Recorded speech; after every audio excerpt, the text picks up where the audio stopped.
I was halfway out the door Promise you when won't the pass out. waitress locked it and said, I'm fine. I just "Promise finished you a won't double pass shift and out." needed sleep. I laughed until my vision narrowed and the lights flickered.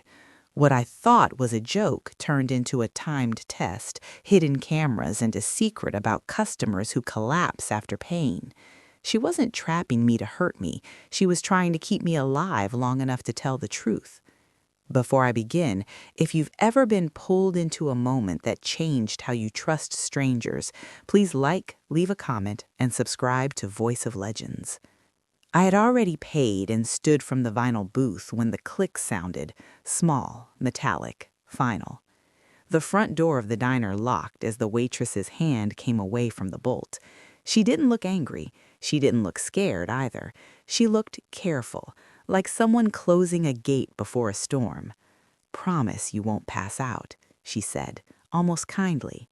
I laughed because that's what you do when a sentence makes no sense. The laugh came out thin. I remember the smell of burnt coffee and fryer oil, the hum of the soda machine, the way the neon sign outside buzzed like a tired insect. It was after midnight, the hour when roads are empty and places like this feel like islands. I told her I was fine, that I'd just finished a double shift and needed sleep. She nodded as if she'd already heard me say that exact line. My vision tunneled before I finished the sentence. The edges of the room dimmed, colors draining like water through a sieve. The floor seemed to tilt a degree to the left. I reached for the back of the booth and felt the cracked vinyl stick to my palm. "Hey," she said, not loud, not soft, just placed. "Sit." I sat. The light above the counter flickered, then steadied. The jukebox in the corner clicked off on its own. My heart beat too hard, then too slow. I tasted copper. I thought of all the boring reasons this could be happening: low blood sugar, dehydration, exhaustion, and felt embarrassed for even worrying. The waitress moved with purpose. She slid a glass of water toward me, then pushed a small packet of sugar beside it. "Sip," she said. I noticed then that the other tables were empty. Had they been empty before? I tried to remember. The night felt edited, like someone had cut a few frames. She leaned against the counter and watched my eyes, not my face, as if she was tracking a tiny animal. "How long since you ate?" she asked. I told her. She nodded again. She didn't ask my name. She didn't unlock the door. "Is this a joke?" I asked, attempting a steadiness I didn't feel. "Because if it is, I'm not—" "I know," she said. "It isn't." She gestured with her chin to the ceiling. I followed the line of her look and saw the camera dome I'd never noticed, the dark bead of glass that could be anything until it isn't. Then another above the pie case, then a small black square by the restroom sign. My stomach dropped, not from fear exactly, but from the sudden understanding that I was being observed with intention. She said, "I need you conscious." She said it the way a nurse might, practical, not dramatic, just for a little while. I asked her to unlock the door. She shook her head once. "Outside is worse." She let that sit between us. The fryer clicked. Somewhere in the back, ice shifted in a bin. I pressed my feet flat to the floor and focused on the cold through my shoes. "You're not in danger from me," she continued. "I can't say that about the sidewalk." I told her that sounded insane. She didn't argue. She slid a laminated card across the counter. On it were 4 circles and a digital timer image printed in gray. Underneath, a line of text: "Stay awake, stay inside. 10 minutes. It's not a game," she anticipated me. "It's a window." I noticed then a faint chemical sweetness in the air, like antiseptic mixed with vanilla. I asked why my head felt like cotton. She told me to sip again. "You ordered the decaf," she said. "You didn't ask for cream." That caught me. I had ordered decaf. I had not asked for cream. She saw the question in my face and answered it without pride. "I pay attention." The timer on the card started to blink. 10 minutes appeared, bright red. I felt foolish sitting there obeying a stranger, but my legs still felt unreliable, and the thought of stepping into the night made my chest tighten. "Hidden cameras, a locked door. You're telling me to wait. Why?" She took a breath. For the first time, she looked tired. Because people faint, she said. They faint right after they pay. They step outside, they hit the pavement, and the cameras across the street catch what happens next. She didn't say more. She didn't need to. The diner had big windows. I imagined the glow spilling into empty asphalt. I asked her if she'd called an ambulance. She shook her head again. They don't come fast enough. And sometimes the fainting isn't an accident. She met my eyes then. Promise me you won't lie down. The room felt smaller, as if the walls had leaned in to listen. I thought of my family asleep, my phone charging in my car, the ordinary life waiting a few steps away. I thought of how trust is usually a quiet thing, not a leap, but a series of small allowances. I nodded. I won't, I said. She smiled, not relief, but resolve. Good, she said. Then we have 9 minutes. She reached under the counter and brought out a small, battered first aid kit, the kind that had seen more spills and emergencies. She set it between us without opening it, like a placeholder. 9 minutes, she repeated, tapping the card. The timer ticked down with a faint digital chirp I felt in my teeth. I tried to focus on my breathing, in through the nose, out through the mouth. The water tasted flat but cold, and it steadied me just enough to notice details again. The scuffed chrome on the stools, the grease pencil tally marks behind the counter, the way the waitress's name tag had been turned backward, blank. "My name's Lila," she said, as if she'd heard me notice the tag. "You don't have to tell me yours." She leaned closer and lowered her voice, though no one else was there. "Here's what happens. People come in late. They're tired, they order light, they pay, and right after, their knees go soft." She mimed the motion with 2 fingers folding. "If they're still inside when it hits, they sit. If they're outside..." She trailed off again. I asked how she knew it wasn't just exhaustion. She reached for the coffee pot and poured herself a cup she didn't drink. "Patterns," she said, "and this." She tapped the timer card. "Someone is dosing the sugar packets. Not all of them, just enough to make it look random." "That's..." I started, then stopped when the room wobbled again. She noticed immediately. "Eyes on me," she said. "Name 5 things you can hear." The soda machine, the fryer, the neon buzz, the ice, my own breath. "Good," she said. "Now tell me why you ordered decaf." "Because my chest gets jumpy, because I had a headache, because I didn't want to be awake longer than necessary." Saying it out loud anchored me. The timer chirped again. 7 minutes. "You think someone's poisoning people?" I asked. "Not poisoning," she said, "blunting, enough to knock them down." She finally opened the kit and took out a blood pressure cuff. Arm. I offered my sleeve, embarrassed by how grateful I felt for instructions. She pumped, watched the needle, let it down slowly. "You're dropping," she said, "but you're still with me." I asked who someone was. She didn't answer right away. She glanced at the windows, then at the camera domes. "There are rules," she said. "What I can say, what I can't." "Rules from who?" She gave me a look that was almost apologetic. "From the people who own this place and the ones across the street who watch the sidewalk." My phone buzzed in my pocket, a message from my sister asking if I'd made it home. I didn't answer. Lila noticed the vibration. "Don't text yet. Stay present." 6 minutes. The dizziness surged like a tide testing a wall. I clenched my jaw and focused on the cool edge of the counter. "Why me?" I asked. "You paid with cash. You used a packet." She picked up the sugar packet beside my glass, turned it over. A tiny pinprick punctured the paper seam. "And you didn't take cream." "Cream would..." "Slow absorption," she finished. "Most people don't know that." I felt anger then, sharp and hot, cutting through the fog. "Why not call the police?" "They came," she said. "They said it was a medical issue. They said late nights attract problems. They said, prove it." She gestured at the cameras. "I'm proving it." The jukebox clicked on by itself, a low country song filling the space. Lila crossed the diner and unplugged it. I can't have distractions. Stay with me. 5 minutes. My thoughts felt thick like syrup. What's the challenge? I asked, remembering the card. Simple, she said. You don't lie down. You don't go outside. You keep talking. If you fade, I keep you up. If you collapse, I have to... She stopped, her hands stilled on the counter.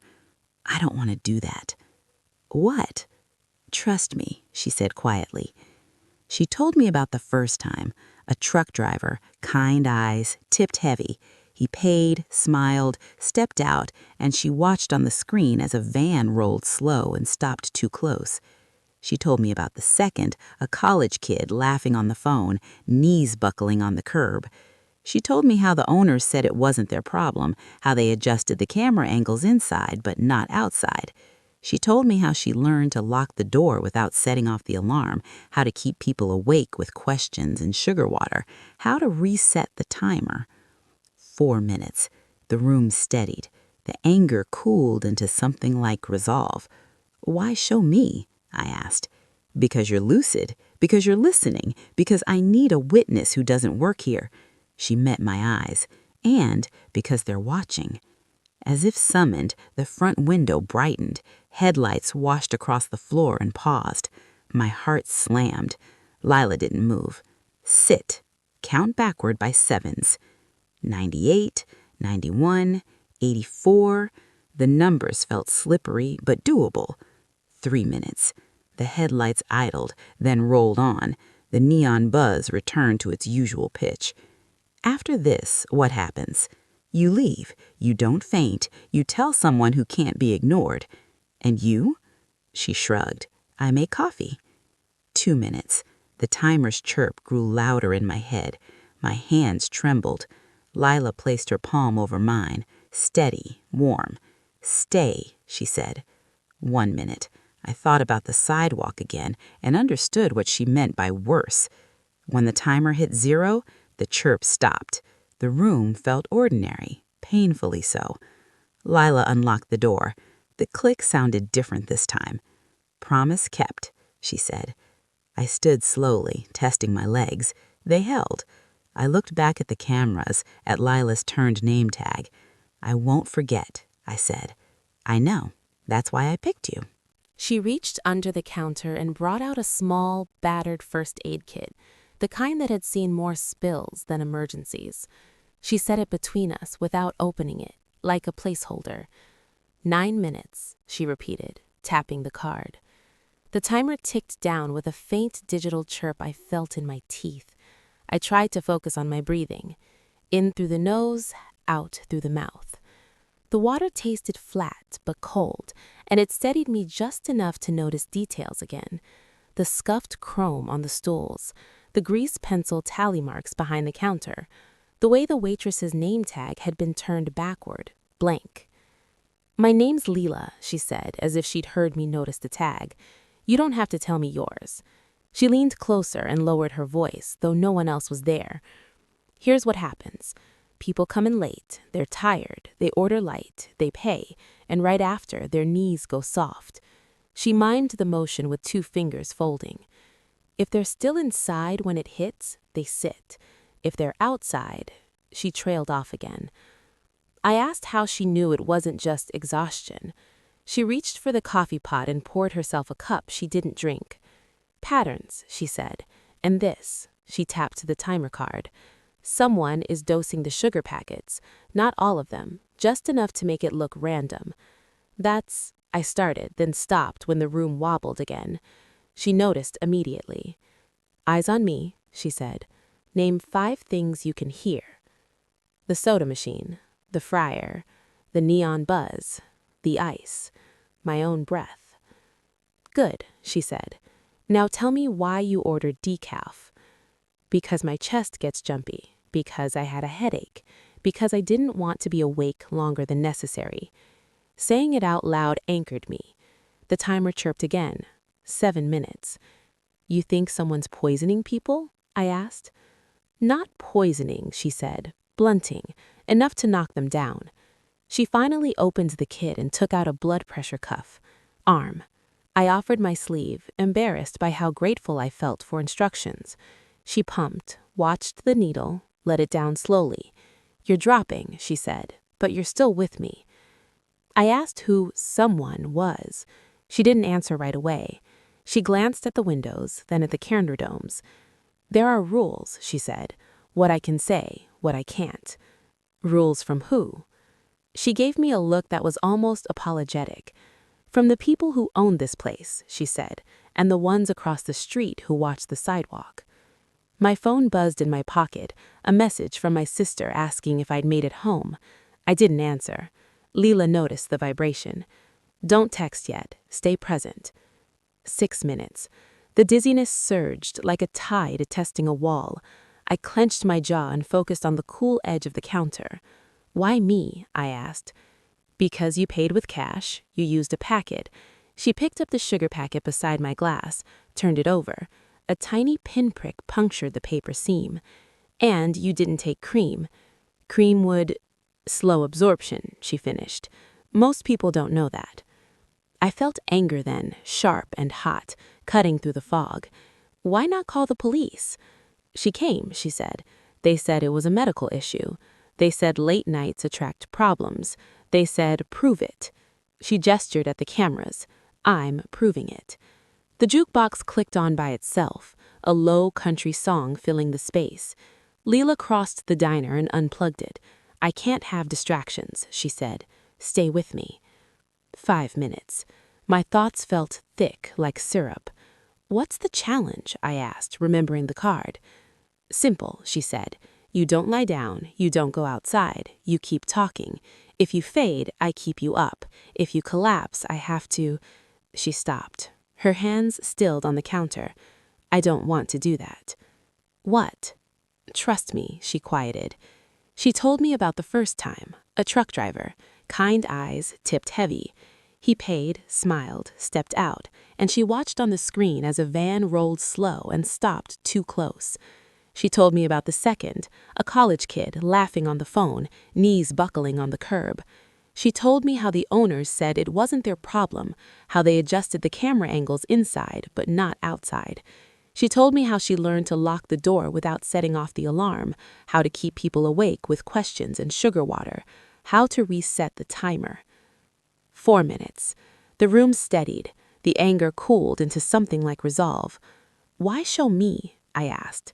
"Because you're lucid," she said. "Because you're listening. Because I need a witness who doesn't work here." She met my eyes. "And because they're watching." As if summoned, the front window brightened. Headlights washed across the floor and paused. My heart slammed.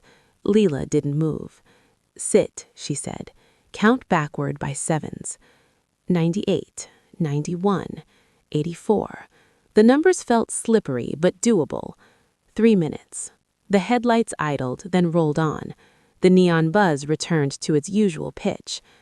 "After this, what happens?" I asked. "You leave," she said. "You don't faint. You tell someone who can't be ignored." "And you?" She shrugged. "I make coffee." 2 minutes. The timer's chirp grew louder in my head. My hands trembled. Leela placed her palm over mine, steady, warm. "Stay," she said. 1 minute. I thought of the sidewalk again and understood what she meant by worse. When the timer hit 0, the chirp stopped. The room felt ordinary, painfully so. Leela unlocked the door. The click sounded different this time. "Promise kept," she said. I stood slowly, testing my legs. They held. I looked back at the cameras, at Leela's turned name tag. "I won't forget," I said. "I know," she said. "That's why I picked you." The night air hit me like a clean slap when I stepped outside, cold and sharp, and for a second I just stood there, breathing it in, letting my body relearn balance. The diner windows glowed behind me, familiar and suddenly precious. I didn't faint. I didn't even sway. I walked to my car with my hands open at my sides, like I was carrying something fragile I couldn't drop. Before I drove off, I sat with the engine idling and watched the reflection of the neon in my windshield. My phone buzzed again. I texted my sister that I was okay, that I'd call tomorrow. I didn't explain. Not yet. I didn't go straight home. I drove around the block twice, then parked across the street with my lights off. From there, the diner looked like any other late-night stop, safe, boring, a place you forget as soon as you leave. I thought about the cameras Leela had pointed out and tried to map their blind spots in my head. Across the street, the storefronts were dark except for a pawn shop with a flickering sign. A van rolled by, slow, then kept going. I took down the license plate anyway, my hands steadier than I expected. I called the non-emergency line and asked to report a pattern of late-night collapses outside a diner. The dispatcher sounded tired. She asked for my name. I gave it. She asked if I'd been harmed. I said no. She asked if I had proof. I said I would.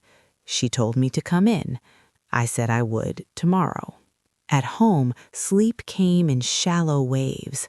I dreamed of timers and sugar packets and a hand over mine on a cold counter. In the morning, my head ached the way it does after you've held tension too long. I made coffee with cream and drank it slowly, tasting everything. I called a friend who works in public health and asked about fainting, about absorption, about how little it takes to tip a tired body. He asked why. I told him a story without names. He went quiet. "You need to write this down," he said, "while it's fresh." So I did. I wrote down the times, the smells, the words Leela used. I drew the diner from memory and marked the cameras. I printed the photos I'd snapped of the sugar packet, the pinprick barely visible unless you knew to look. I went back that afternoon, broad daylight, and ordered pie. I paid with a card. I asked for cream. I watched the counter. Leela was there, same backward name tag. Our eyes met. She didn't smile. She poured coffee and slid a fresh cup toward me without a word. Under the saucer, a folded receipt held a single line. "Tonight, bring someone." That night, I didn't go alone. I brought my friend and a reporter he trusted. We sat at separate tables, ordinary as can be. When I stood to pay, I felt the old flutter of fear and the steadier weight of purpose. The door didn't lock this time. The lights didn't flicker. Outside, across the street, a van idled too long. The reporter noticed. Cameras noticed too, this time pointed outward. I don't know what changed first. The van pulling away, the owners' faces when questions came, the police taking notes instead of shrugging, but something shifted. Truth does that when it's patient and witnessed. Leela kept making coffee. The diner stayed open. People stopped fainting. Months later, I still think about that click of the lock and the sentence that saved me. "Promise you won't pass out." It wasn't a threat. It was an invitation to stay awake, to myself, to patterns, to the quiet ways harm hides in plain sight. The story didn't break the way stories do on television. There were no flashing lights outside the diner, no shouted questions. It unfolded the way real accountability often does, slow, procedural, exhausting. Statements were taken, footage was requested. The owners hired a lawyer who spoke softly and said very little. The pawn shop across the street went dark for a week, then reopened with a new sign and the same flicker. The van stopped idling there. Small changes, easy to miss if you weren't looking for them. I went back to my routines, but they didn't fit the same. I noticed sugar packets everywhere. I noticed how often people collapse in plain language, tired, dizzy, not feeling right, and how quickly we write them off. I noticed how trust is often granted to spaces, not people, and how that can be used. My sister asked why I was cooking more, why I insisted on walking her to her car after late shifts. I told her a version she could carry. She hugged me longer than usual and didn't ask for details. Leela and I didn't talk much after that night. We didn't need to. Sometimes I'd stop by for pie and she'd refill my coffee without asking. The backward name tag stayed backward. One evening, she slid a napkin toward me with a doodle of a timer crossed out. I folded it and kept it in my wallet. The reporter's piece ran with care. It didn't name victims. It didn't sensationalize fainting. It asked questions about oversight and responsibility and why certain patterns are dismissed until someone refuses to leave. The comments were what you'd expect: skeptics, armchair doctors, a few people who said it had happened to them, too. One woman wrote that she'd always blamed herself for collapsing on that sidewalk. She said she felt less alone reading it.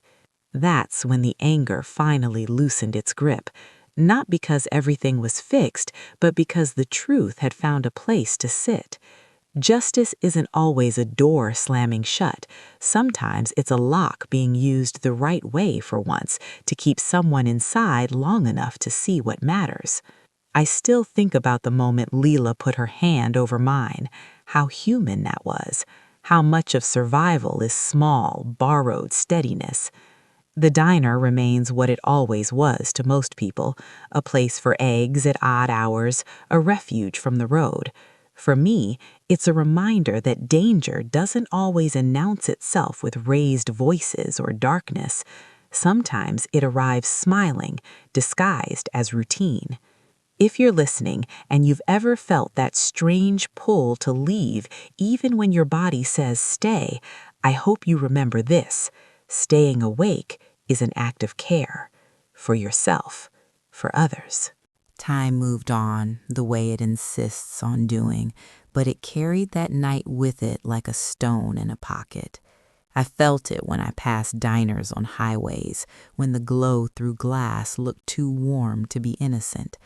I felt it when my mother called to say she'd nearly fainted at the grocery store and laughed it off. I didn't laugh. I drove over with soup and sat at her table until the color came back to her face. She teased me for hovering. I let her. The investigation took a shape I didn't expect. It wasn't one villain with a name you could pronounce easily. It was contracts and blind spots and people paid to look away. It was a manager who said he followed instructions and an owner who said he didn't know. It was a city that had other fires and a system that prefers neat causes. The cameras inside the diner told one story. The absence outside told another. Together, they made something harder to ignore. I was called in twice more to answer questions. Each time I brought my notes. Each time I spoke slowly, the way Leela had. I learned that steadiness can be contagious. One officer asked me why I'd stayed when the door locked. I told him the truth, because my body asked me to. He nodded like that made sense. Leela texted once, just a thumbs-up emoji and a coffee cup. I replied with the crossed-out napkin timer. We didn't need words. She had given me a responsibility, and I was carrying it as carefully as I knew how. At home, I rearranged small things. I put snacks in my bag. I drank water on purpose. I checked in with myself instead of powering through. It sounds simple. It wasn't. Strength had always meant pushing past discomfort. That night taught me that listening is also strength, that pausing can be an action. There was a hearing. I sat in the back and watched people speak around what mattered without naming it. When it was my turn, I named it. I described the click of the lock, the phrase "promise you won't pass out," the sugar packet with the pinprick, the van. I watched faces change, just a little, enough. Afterward, I walked outside into a bright afternoon and felt the ground hold me. I thought of the sidewalk and how different it felt in daylight. I thought of the people who had fallen there and been blamed for it. I promised myself I'd remember them when convenience tempted me to forget. The diner changed hands quietly. New cameras went up, this time pointing outward as well as in. A sign appeared by the door. If you don't feel well, please sit. We're here to help. It wasn't perfect. It was something. One late night, months later, I stopped in on a drive I hadn't planned. Leela was there. She looked lighter, or maybe that was me projecting. She poured coffee. "Cream?" she asked. "Yes," I said, "and sugar on the side." She slid the packets across and waited. I opened one, checked it, poured it myself. We shared a small smile, the kind that doesn't ask for applause. When I left, the door stayed unlocked. The night felt wide but not hostile. I drove home with the windows cracked and the radio low, carrying the lesson with me the way you carry a map you hope you won't need again. I thought the story would end there, tucked neatly into memory with a moral and a quiet sense of relief. But life doesn't always respect endings. It revisits them, gently at first, then with insistence to see what you kept and what you ignored. For me, the revisiting came in the form of people who heard what had happened and decided it was safe to tell me their own version of falling. It started with an email from a man I didn't know. He wrote that he'd collapsed outside a different diner 2 towns over. Same hour, same foggy feeling, same shame afterward when he woke up on the curb with strangers standing too far away. He'd assumed it was his fault. He'd quit night driving because of it. Reading his words, I felt that stone in my pocket grow heavier. I replied carefully, asked questions, connected him with the reporter. Then another message came, then another. Patterns don't disappear when you expose one instance, they just look for darker corners. I didn't turn into an investigator. I didn't have the stomach or the authority. What I did have was attention. I listened. I wrote things down. I passed information along to people who could act. Sometimes that was enough. Sometimes it wasn't. There were nights I lay awake wondering how many locks were being turned without anyone noticing, how many invitations to stay awake or never offered. My family noticed the change in me before I did. At a gathering, my uncle teased me for hovering near the door, for counting heads when someone went outside. "You're wound tight," he said, not unkindly. I smiled and poured him more iced tea. Later, my mother took my hand and asked if I was scared. I thought about it. "Not scared, just awake," she said. She nodded like she understood, even if she didn't know the whole story. Leela and I spoke once properly after closing. I was there late, helping stack chairs while she wiped down the counter. The diner smelled like bleach and coffee grounds, a clean ending smell. "You okay?" I asked. She shrugged. Some days are louder in my head than others. She leaned against the counter, the same place she had that night. I didn't plan to be brave. I just couldn't unsee it. "I think that's how it usually goes," I said. She looked at me then, really looked. "You kept your promise," she said. I realized she meant more than staying conscious. She meant carrying it forward. I felt the weight of that, and the strange comfort, too. We talked about small things after that, her plans, my work, the way late nights distort time. When I left, she turned her name tag around. It read Leela, plain and centered. The world didn't become safer overnight. People still rushed, systems still lagged, but I noticed something subtle shift in myself. I asked different questions. I stayed longer when someone looked unsteady. I learned how to say, "sit with me," without sounding alarmist. I learned that care can be offered quietly without permission slips. One evening, months later, I was the one who felt the room tilt. At a friend's house, laughter too loud, delayed dinner. I sat down before anyone told me to. I drank water. I waited. The moment passed. No drama, just awareness. I caught Leela's voice in my head, calm and firm. "Stay." I don't romanticize that night anymore. It wasn't destiny or fate. It was timing and attention and one person refusing to unlock a door too soon. When people ask me why I talk about it, why I won't let it fade into anecdote, I tell them this. Stories are also locks. They can keep harm contained long enough for help to arrive, if you use them right. Sometimes I drive by the diner and don't stop. Sometimes I do. The neon still buzzes, the coffee still burns a little, the door opens easily. Each time I think about how close I came to the sidewalk and how someone met me where I was instead. That knowledge has changed how I move through the world. Slower, kinder, with my eyes up. If you're listening late at night, tired and tempted to push through, I hope you hear this the way I heard her. Staying awake isn't weakness. It's how we look out for each other when no one else is watching. There's a quiet aftermath to experiences like that, which no one really talks about. Not trauma exactly, not fear in the way movies frame it. It's more like a recalibration. The volume on certain instincts gets turned up, and the background noise of everyday life gets turned down. You notice pauses. You notice exits. You notice when someone's laugh doesn't quite reach their eyes. For a long time, I thought that meant I'd become guarded, but it wasn't that. I hadn't closed myself off. I'd opened something wider. I was listening with my whole body now. I saw it at work first. A coworker stayed late 3 nights in a row, insisting she was fine while her hands shook just slightly when she reached for her bag. Old me would have waved and left.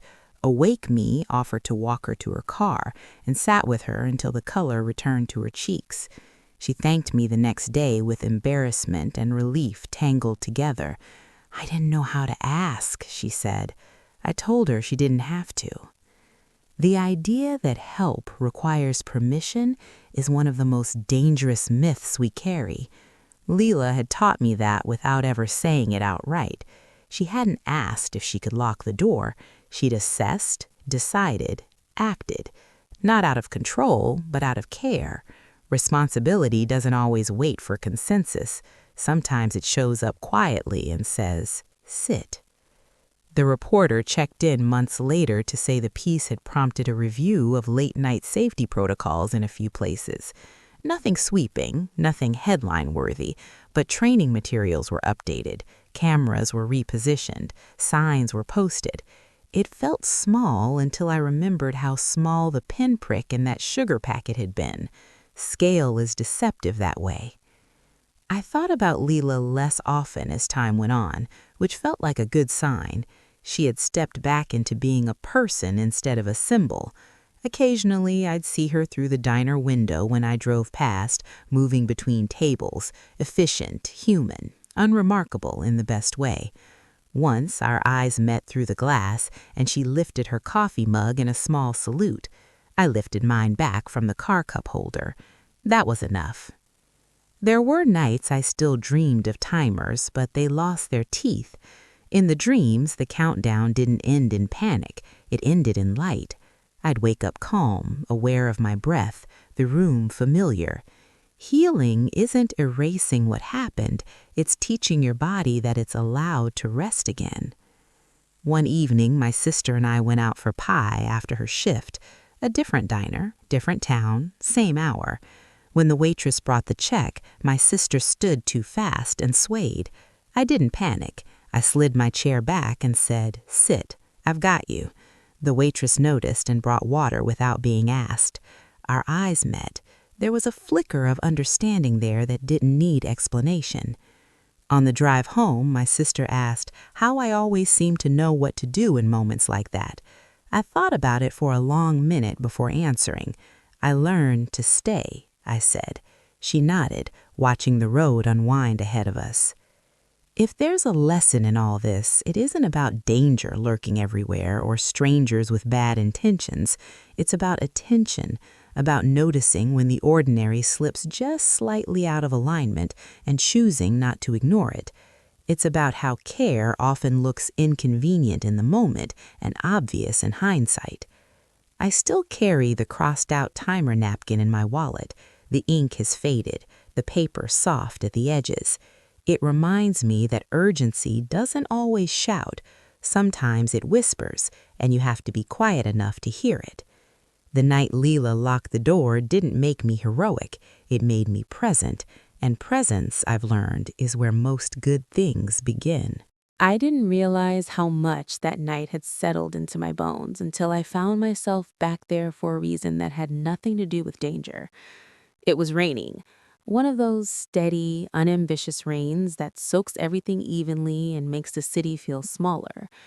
I'd been at a family gathering that ran long, full of talk and food and the gentle fatigue that comes from being around people who know your history.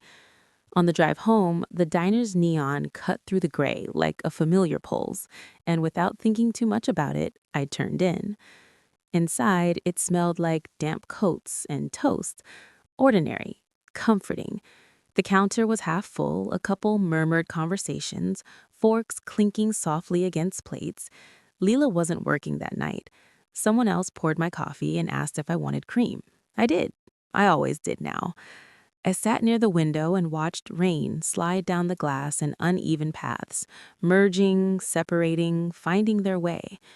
Nothing happened. That was the point. No flicker, no lock, no timer. And yet my body stayed gently alert, not tense, just present. I noticed the way a man at the counter rubbed his temples and pushed his plate away. I noticed the waitress pause, bring him water, ask if he needed a minute. He nodded, grateful. The moment passed. I realized then that what Leela had started wasn't a chain of fear, but a culture of noticing. It doesn't make headlines, it doesn't feel dramatic, it just keeps people upright long enough to get home. Later that week, I received a message from the reporter saying the review had expanded. A few more locations, a few more policies adjusted. It's slow, he wrote, but it's real. I read it twice and let myself feel something like pride, tempered by humility. None of it belonged to me alone.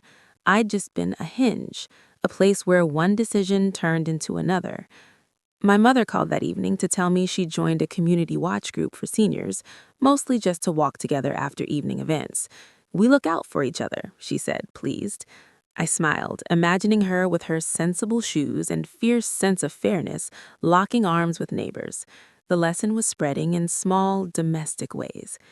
I thought again of the people who hadn't been as lucky, who hadn't been met by a calm voice and a locked door at the right moment. I held them with me, without letting the weight crush me. Grief, I've learned, doesn't have to be loud to be honored. Sometimes it's a quiet adjustment in how you live. On my desk at home, I keep a short list now. It isn't goals or reminders in the usual sense. It's questions. Did I notice today? Did I stay when it would have been easier to leave? Did I offer steadiness without needing credit for it? Some days the answers are no. That's okay. Awareness isn't perfection, it's practice. If you're listening to this and thinking about a moment you almost ignored, a hesitation, a strange feeling, a small internal alarm, I hope you don't judge yourself for it. I hope you get curious instead. Curiosity kept me alive that night. Curiosity, paired with someone else's courage, changed the shape of my days.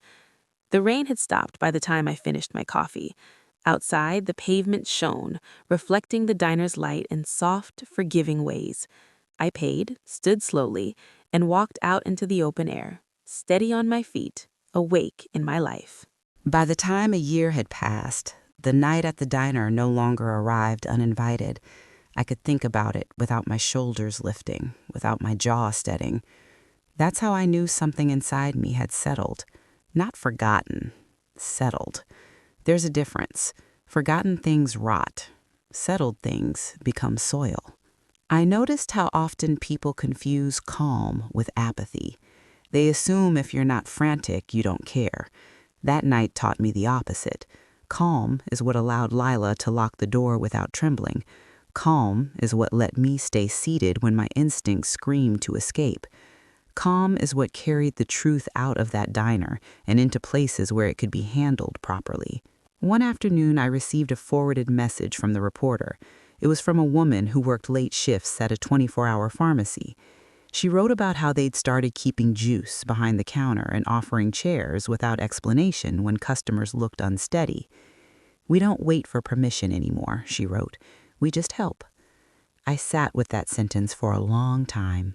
Helping without spectacle is a quiet kind of bravery. It doesn't earn applause, it doesn't trend, but it changes outcomes.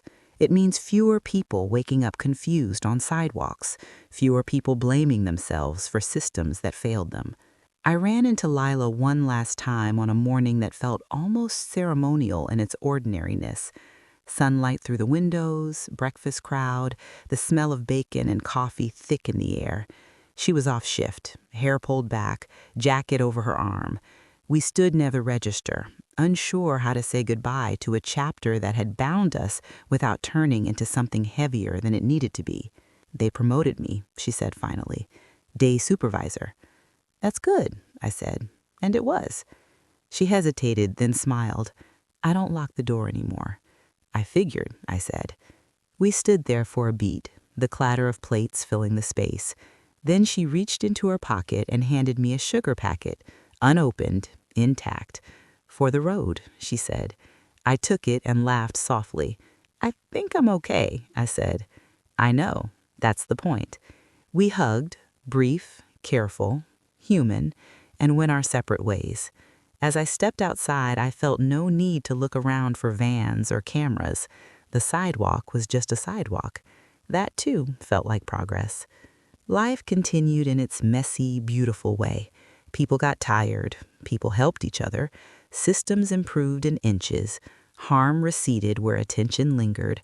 I didn't become a crusader or a cautionary tale. I became someone who stays long enough to notice, who offers a chair, who says sit when sit is needed. If you've made it this far with me, maybe it's because some part of you recognizes this truth. Safety is rarely dramatic. It's built quietly by ordinary people making small, steady choices. The night Lila locked the door didn't just keep me from fainting. It taught me how to remain present in a world that often rewards hurry over care. And that lesson has followed me home, into kitchens and parking lots and late conversations, reminding me that staying awake to ourselves and each other is how we endure.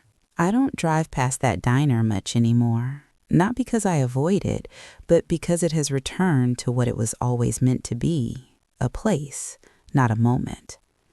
The kind of place you stop when you're hungry or tired or just don't want to go home yet. And I think that's the quiet victory in all of this. When danger loses its grip, it stops demanding your attention. It fades back into the ordinary, where it belongs. Every so often, though, I'll be somewhere late at night, at a gas station, a pharmacy, a coffee shop that smells like burnt beans and disinfectant, and I'll feel that old awareness settle in. Not fear, just presence. I'll notice the way someone grips the counter a little too hard, or how their answers come half a beat slow, and I'll remember how close I came to being another story no one followed up on. Another body on a sidewalk labeled exhausted, unlucky, careless. That's the part that still catches in my throat sometimes. How easily it could have gone the other way. How thin the line was between inside and outside, between a locked door and an unlocked one, between someone saying, "Promise you won't pass out," and someone saying nothing at all. I've learned that survival isn't always about strength or speed. Sometimes it's about being seen long enough for your body to catch up with your will. Sometimes it's about another person deciding you matter enough to intervene, even if it's uncomfortable, even if it risks misunderstanding. Lila didn't save me by being heroic. She saved me by being attentive, by refusing to let routine override care. The older I get, the more I believe that's how most real good happens, not through grand gestures, but through quiet refusals, to ignore, to rush, to look away. Refusals that say, stay, sit, let this pass. If you take anything from my story, let it be this. Listen to your body and listen to the spaces between people. If something feels off, don't shame yourself for noticing. Curiosity can be a lifeline. And if you're ever in the position to be someone else's steady voice, don't underestimate how powerful that can be. You don't have to fix everything. Sometimes you just have to keep the door closed a little longer. So I'll leave you with the question I carry now, the one I ask myself when the night is long and someone looks unsure. If this were my moment to stay awake for someone else, would I?